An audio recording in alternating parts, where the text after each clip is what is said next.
still regarding the aftermath of the disaster, of course. On Friday, February 17th, the fourth day of the humanitarian mission in Turkey, an Indonesian Air Force C-130 Hercules carried 7.5 tons of logistical aid, including blankets, food, and medicines from Ankara to Kahramanmaras.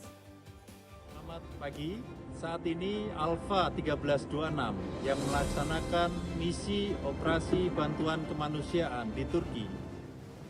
On the fourth day of the humanitarian operation in Turkey, an Indonesian Air Force C-130 Hercules carried 7.5 tons of logistical aid, including blankets, food, and medicines from Ankara to Kahramanmaras. After delivering the logistics in Kahramanmaras, the A1326 flew back to Istanbul.